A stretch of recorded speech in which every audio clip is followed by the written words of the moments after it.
Olá, meus amigos, queridos irmãos em Cristo, povo abençoado. Estamos aqui de novo para falarmos sobre o tema da célula dessa semana. Durante esse mês, nós falamos sobre os presentes que os magos levaram para Jesus na ocasião do seu nascimento. Nós somos três presentes e nós já falamos sobre o ouro, nós já falamos sobre o incenso e hoje nós vamos falar sobre a mirra. É, A mirra é uma resina extraída de um arbusto comum naquela região desértica e nas regiões desérticas do Egito, por exemplo, era muito usada no Egito e ali próximo a Israel também. Então eles extraíam essa resina, com ela faziam uma série de coisas.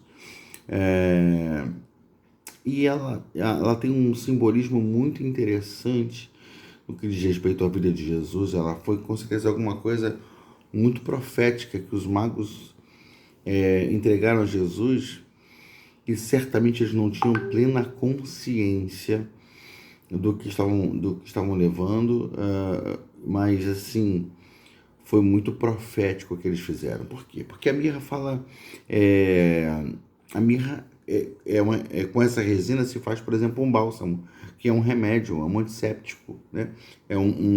Ele é cicatrizante, ele era usado em feridas no corpo e tal, para curar, enfim, para estancar sangue, né? Enfim. Então, era um remédio, né? Ah, ele também, a mirra era também muito famosa, muito conhecida como um elemento usado para embalsamar corpos, né, em sepultamentos. Era muito usado no Egito com essa finalidade. Então, o primeiro simbolismo que a gente extrai daqui era de que, assim, o que esperava por Jesus em sua vida, em seu ministério. Então, logo de cara, ele recebe um remédio. É tipo assim, ó, tome isso aqui que você vai precisar. Na caminhada você vai passar por situações que você vai precisar, como um homem, de alguma coisa que te ajude a curar, a sanar, entendeu? Então, em primeiro momento, a gente percebe como esse elemento é profético no sentido das questões com as quais Jesus ia lidar com a sua humanidade, né? Jesus, que era Deus, mas estava ali operando como um homem esvaziado de sua glória, ele recebe um presente com um símbolo muito, muito claro, referente à sua humanidade, né? Então, assim, Jesus, a Bíblia fala que ele é alguém que sabe o que é padecer, né? Isso é alguma coisa muito interessante. Alguém que sabe o que é padecer. Como que alguém daria um presente como algo que é usado em sepultamento para um recém-nascido? É porque exatamente esse aspecto profético de uma vida que veio para dar tudo por nós, e isso implicava em estar disposto a todo tipo de sofrimento e perdas e angústias por amor de nós. Tem um texto muito emblemático, muito marcante em Isaías, que é um dos textos que a gente vai ler no nosso estudo dessa semana, e eu queria que a gente lesse agora aqui. É o texto de Isaías 53,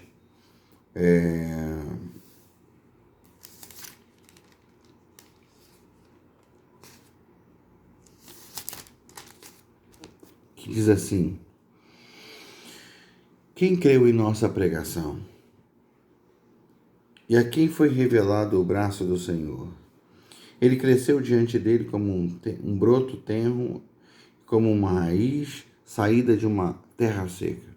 Ele não tinha qualquer beleza ou majestade que nos atraísse.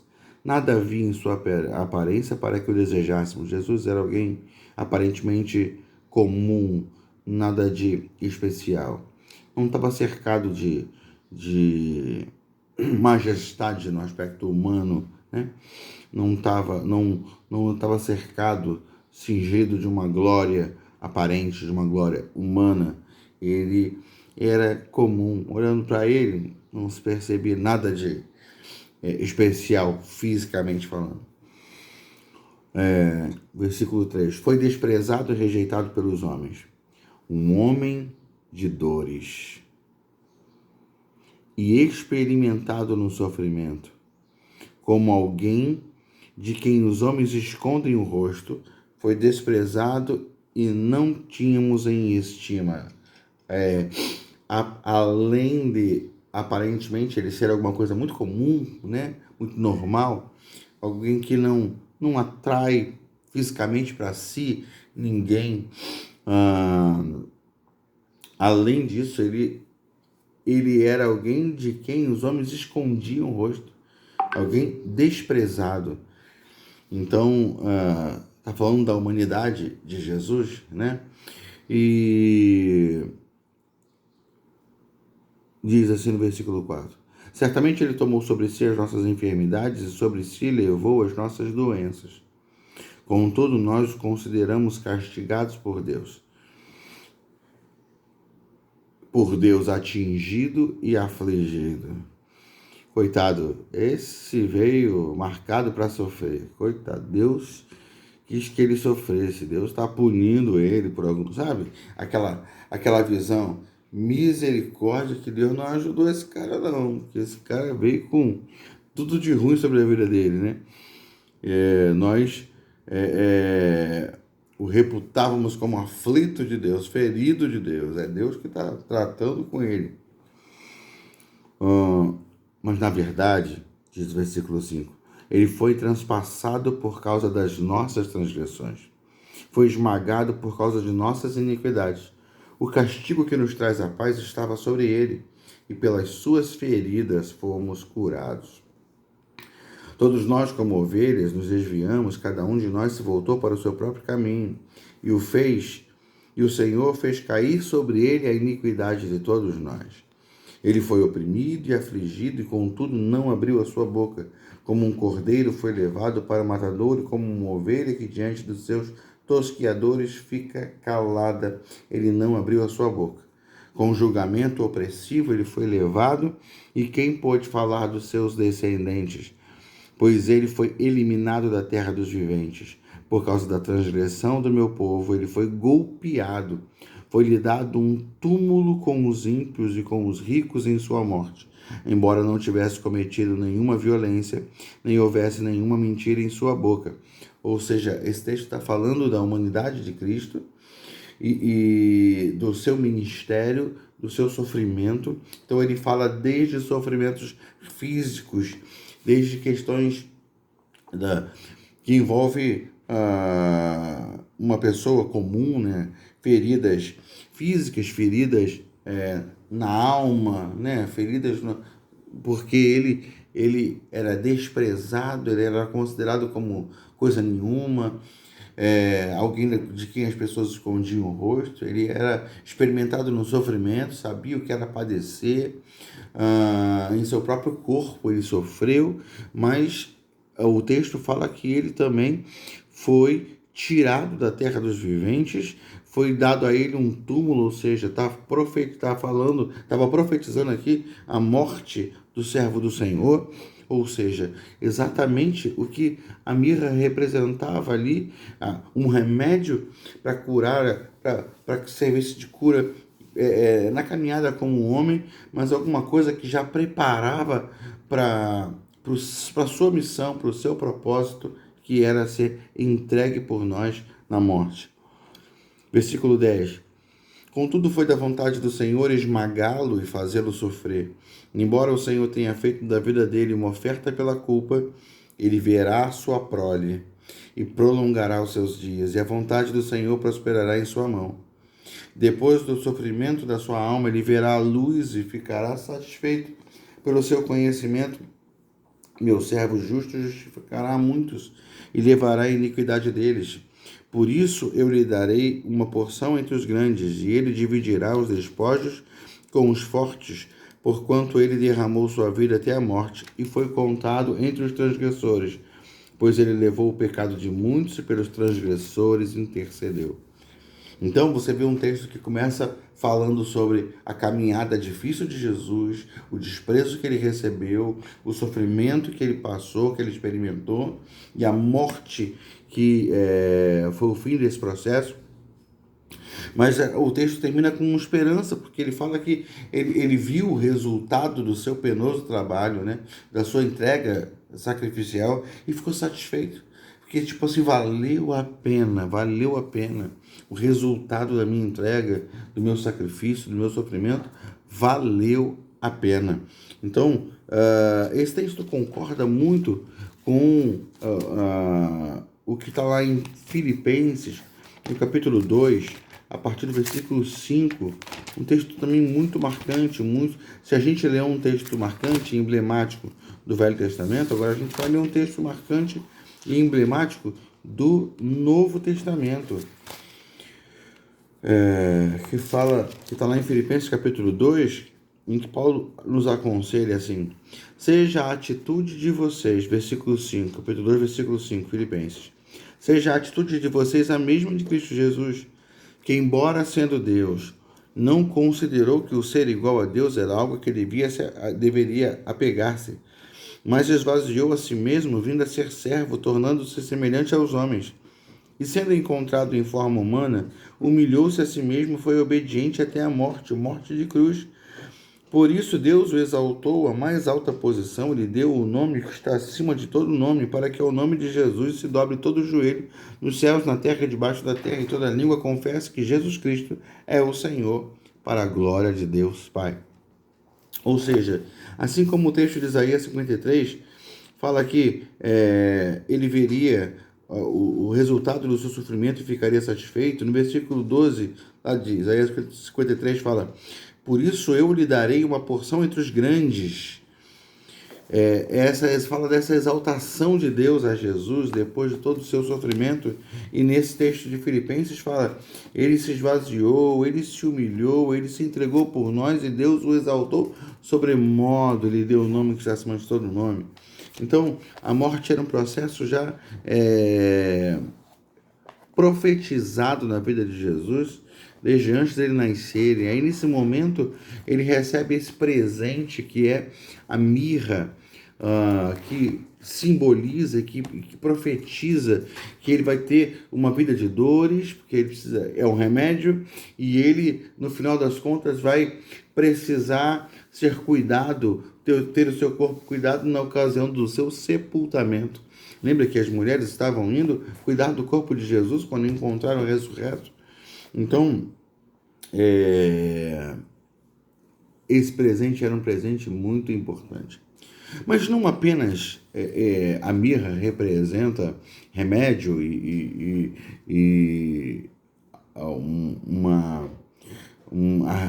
ai meu Deus, o bálsamo para embalsamar corpos para sepultamento, mas ele também era um elemento comumente usado para produzir o óleo da unção. A unção com a qual os sacerdotes eram ungidos, os reis eram ungidos, tinha esse elemento de forma comum entre os seus ingredientes. E o texto de Lucas, capítulo 4, versículo 17. Lucas 4, versículo 17 a 21. Vai dizer assim: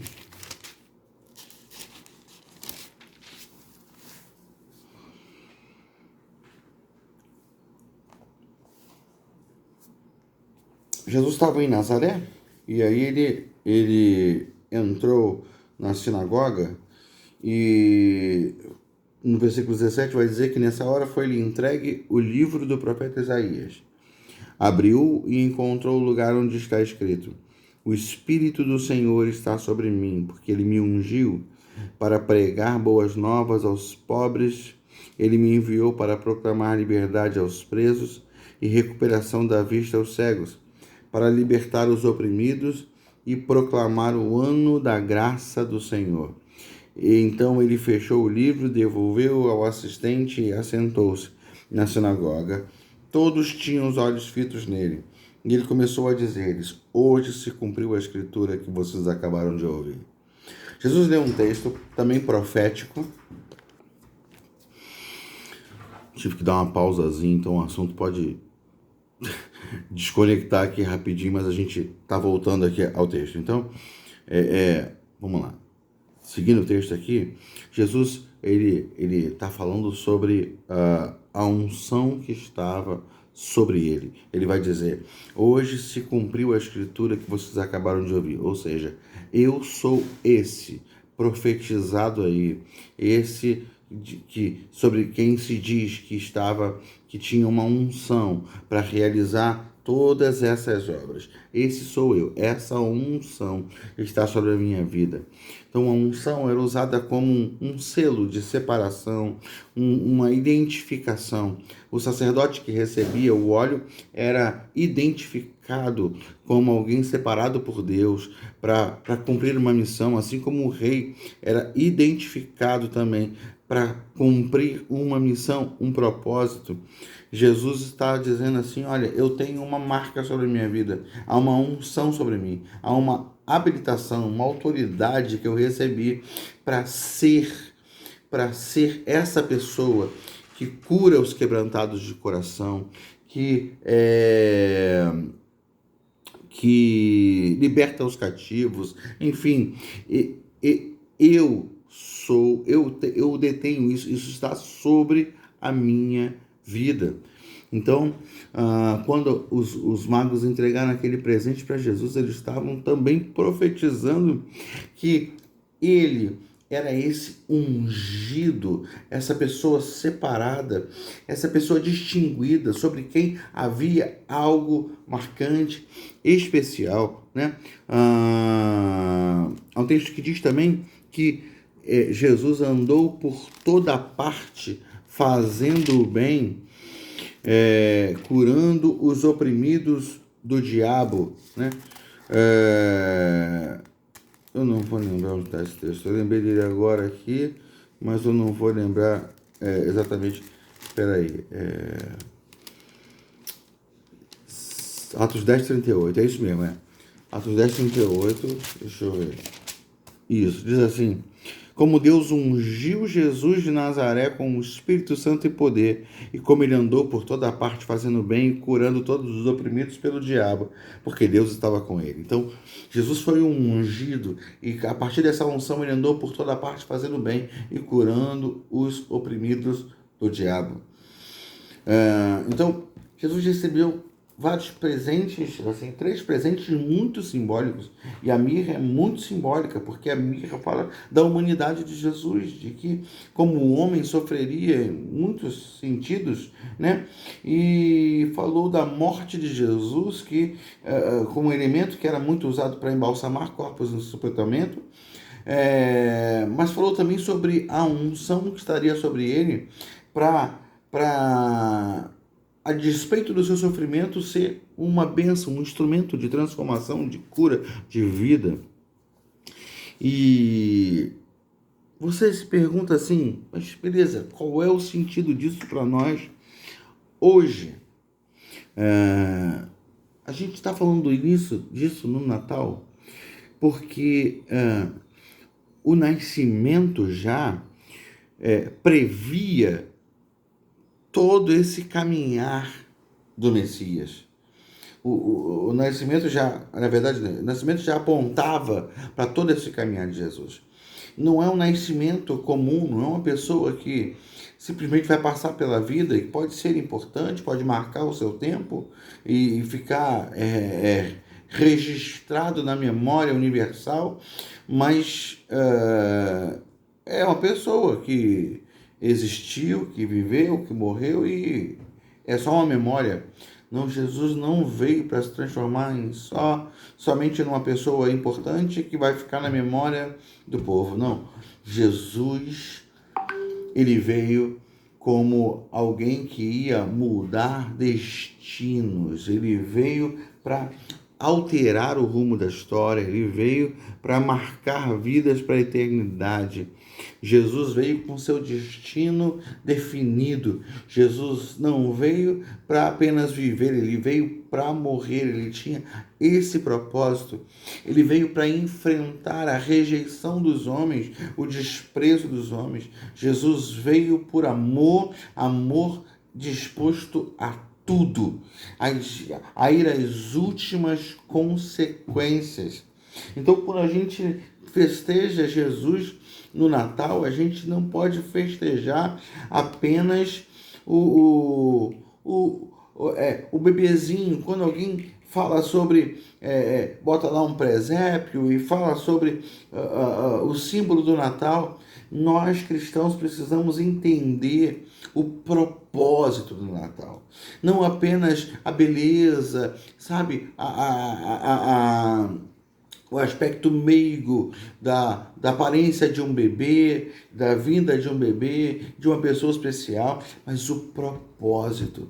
Se podemos dar um presente para Jesus na ocasião do Natal, é a consciência do propósito da sua vida, da sua dedicação.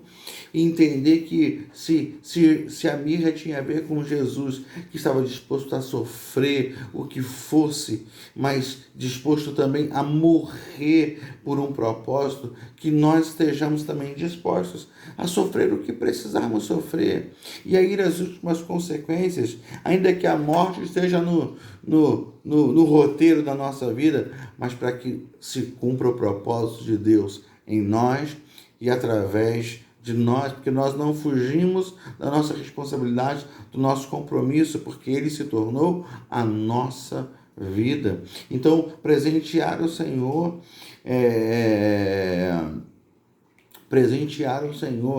nesse período de Natal, né? Não é entregar uma lembrancinha para ele, é dar uma oferta de louvor que representa o reconhecimento de que era mais do que uma criança ali, porque a palavra fala que um menino, um filho se nos deu, né? Como é que é o texto? Um menino nos nasceu, um filho se nos deu, o governo está sobre os seus ombros. Aí, nesse mesmo texto fala que ele será chamado maravilhoso conselheiro. O pessoal separa isso, né? O pessoal fala 5 coisas: maravilhoso, conselheiro, Deus forte, Pai da eternidade, príncipe da paz. Mas não são 5 coisas, são 4 declarações. Ele é um conselheiro maravilhoso, é maravilhoso conselheiro, Deus forte, Pai da eternidade, príncipe da paz. Ele é esse que resume nele essas realidades, essas verdades, esses títulos poderosos. Amém, meu querido? Então, assim, que possamos nesse Natal não simplesmente festejar o nascimento de Cristo, que possamos proclamar o nascimento de Cristo, porque o nascimento dele tem um propósito. Amém?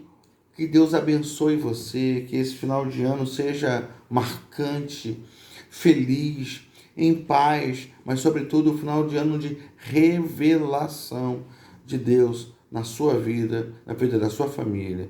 Em nome de Jesus, meu querido, que Deus abençoe você.